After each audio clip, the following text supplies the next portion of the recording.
أعوذ بالله من الشيطان الرجيم. بسم الله الرحمن الرحيم. قال يا موسى إنا لن ندخلها أبدا ما داموا فيها فاذهب أنت وربك فقاتلا إنا هنا قاعدون. قال رب إني لا أملك إلا نفسي وأخي فافرق بيننا وبين القوم الفاسقين.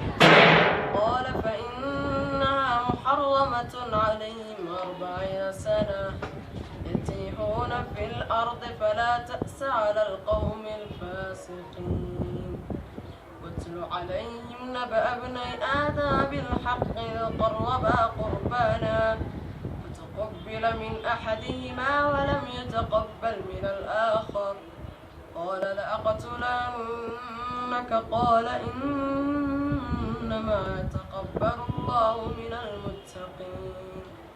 لئن بسطت إلي يدك لتقتلني ما أنا بباسط يدي إليك لأقتلك إني أخاف الله رب العالمين.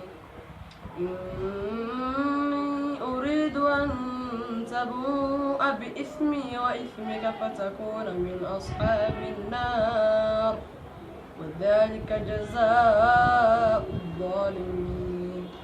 فطوعت له نفسه قتل أخيه فقتله فأصبح من الخاسرين.